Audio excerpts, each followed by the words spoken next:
రెండూ కూడా కలుపుకుంటే 1,18,000 కాస్త స్టేట్ బైఫరికేషన్ నాటికి 1,32,000 ఉన్నట్టు, 31 మార్చ్ 2019కు 3,13,000 చంద్రబాబు నాయుడు గారి గవర్నమెంట్ చివరి నాటికి ఉన్నట్టు, మా గవర్నమెంట్లో చివరి నాటికి 6,46,531 కోట్లకు ఉన్నట్టు. దీనికి మళ్ళీ అదనంగా non guaranteed liability of state public sector undertakings కూడా యాడ్ చేస్తే మరో 8,000 రాష్ట్రానికి విభజనకు సంబంధించిన ముందు పీరియడ్లో కూడా యాడ్ చేస్తే టోటల్గా రాష్ట్ర విభజన నాటికి 1,40,717 కోట్లు రాష్ట్ర ప్రభుత్వానికి ఉన్న అప్పు. అదే అప్పు రాష్ట్రం చంద్రబాబు నాయుడు అధికారంలో నుంచి దిగిపోయే నాటికి 3,90,247 కోట్లకు ఎగబాకిన పరిస్థితి. అదే అప్పు మేము దిగిపోయే నాటికి 7,21,918 కోట్లకు ఎగబాకిన పరిస్థితి. చంద్రబాబు నాయుడు గారు నికరంగా అప్పు చేసింది 2,49,350 కోట్లు at a compounded annual growth rate of 22.63%. మేము చేసిన నికర అప్పు 3,31,671 కోట్లు at a compounded annual growth rate of only 13.57%. ఇది కాగ్ లెక్కలు, స్టేట్ గవర్నమెంట్ లెక్కలు, బడ్జెట్ డాక్యుమెంట్స్లో అన్నింటిలోనూ కూడా క్లియర్ కట్గా కనిపిస్తూ ఉంది.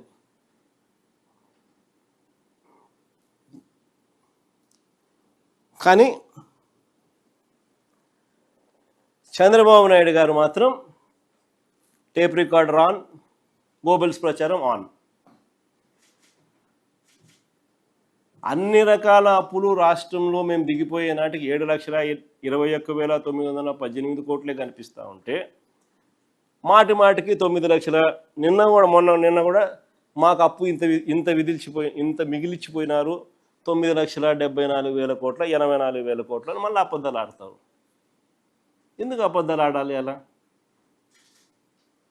తప్పు కదా. అట్లా అబద్ధాలు ఆడడం, మోసం చేయడం. బాధ్యత గల స్థానంలో ఉన్నప్పుడు మనం బాధ్యత తీసుకొని నిజాలు చెప్పాలి తప్ప బాధ్యత తీసుకొని బాధ్యత గల స్థానంలో ఉండి అబద్ధాలు ఆడడం ఎంత మటుకు కరెక్టు? ఈ ప్రభుత్వం చేసిన అప్పులు కూడా, ఇప్పుడు కూడా ఈ ప్రభుత్వం చేసిన అప్పులు కూడా ఆశ్చర్యకరంగా చూస్తే ఆ పక్కన అదే టేబుల్లో మీరు గమనించినట్లయితే చంద్రబాబు నాయుడు గారు ఈ 2 సంవత్సరాల్లోనే, ఆయన అధికారంలోకి వచ్చిన ఈ 2 సంవత్సరాల్లోనే మేము మొత్తం అప్పులు 5 ఏళ్లలో 3,31,671 కోట్లు మేం చేస్తే, చంద్రబాబు నాయుడు అధికారంలోకి వచ్చిన ఈ 2 సంవత్సరాల్లోనే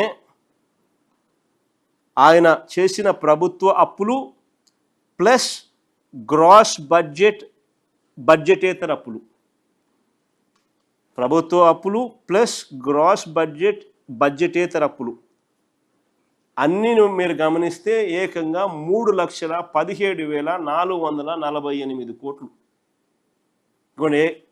ఏ కార్పొరేషన్ నుంచి బారో చేసినాడు, రాష్ట్ర ప్రభుత్వానికి సంబంధించిన డెట్ ఎంత, ప్రభుత్వ అప్పులు ఎంత, గ్రాస్ బడ్జెటేతర అప్పులు ఎంత అని చెప్పి క్లియర్గా టేబుల్ రాస్తుంది. చివరికి వీళ్ళు నిజంగా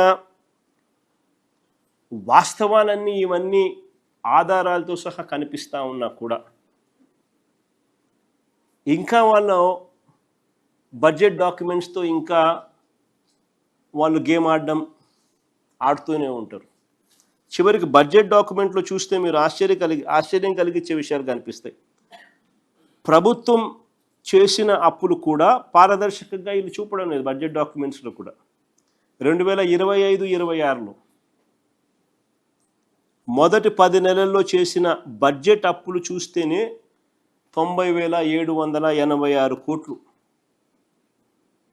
ఇంకా చివరి 2 నెలలు ఇంకా ఉన్నాయి, అప్పులు చేస్తూనే ఉన్నారు.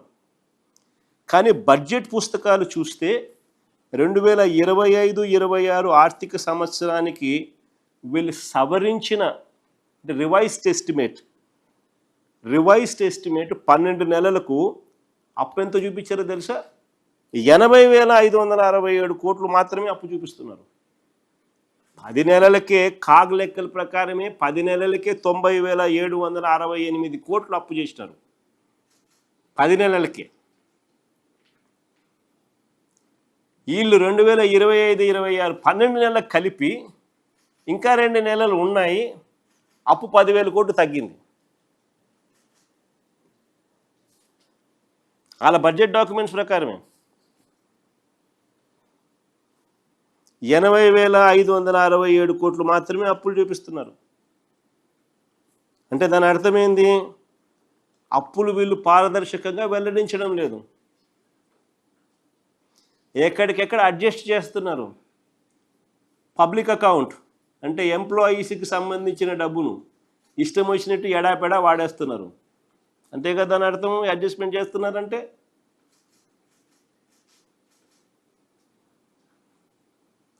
ఓవైపున ఎంప్లాయీస్కి ఇవ్వాల్సింది ఇవ్వడంలా 35,000 కోట్లు వాళ్ళకు బకాయిలు, జీతాలు పెంచేది లేదు. మరోవైపున వాళ్ళ జీతాలతో వాళ్ళ అకౌంట్తో వీళ్ళు గేమ్ ఆడుతున్నారు.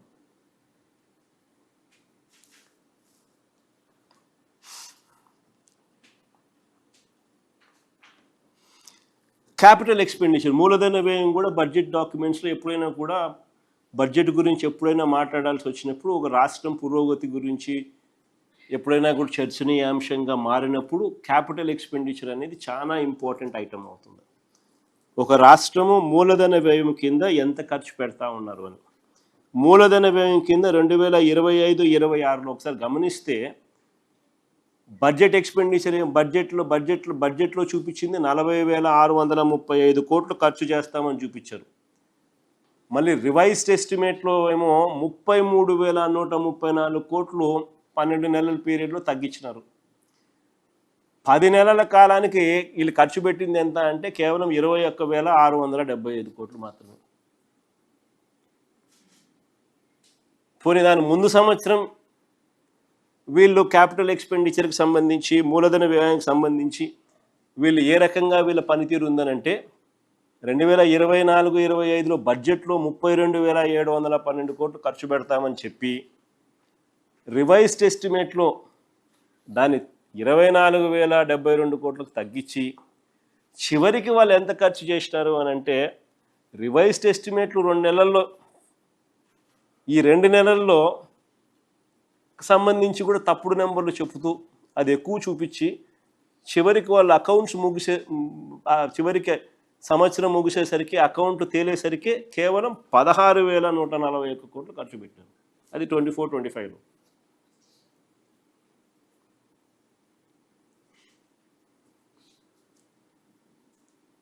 అంటే రివైజ్డ్ ఎస్టిమేట్స్తో కూడా ఆడుకుంటున్నారు. 2 నెలల్లో సంబంధించి మాత్రమే నువ్వు ప్రొజెక్షన్ చేస్తున్నావు, దాంట్లో కూడా నువ్వు కావాలని ఆడుకుంటా ఉన్నావు.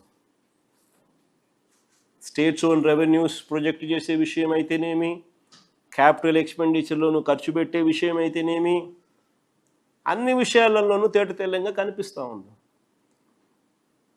బడ్జెట్ ఏంది, రివైజ్డ్ ఎస్టిమేట్ ఏంది, చివరికి నువ్వు యాక్చువల్గా ఖర్చు పెట్టింది ఏంది, ప్రతి ఐటెంలోనూ నీకు ఇదే కనిపిస్తూ ఉంది. మోసం మోసం మోసం మోసం మోసం మెజారిటీ ఆఫ్ ది ఐటమ్స్లో. చివరికి 2026-27లో ఏకంగా ఈ ఆర్థిక సంవత్సరంలో 48,097 కోట్లు క్యాపిటల్ ఎక్స్పెండిచర్ ఖర్చు పెడతామని చెప్తున్నారు.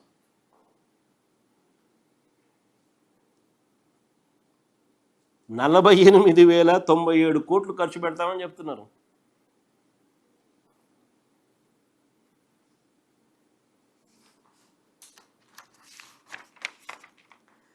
చంద్రబాబు ఎన్నికలకు ముందు ఇచ్చిన బిల్డప్ ఏమిటి అని అంటే, తాను సీనియర్నని, సంపద సృష్టిస్తానని, అప్పుల మీద ఆధారపడే పరిస్థితి రాకుండా చేస్తానని కబుర్లు చెప్పాడు.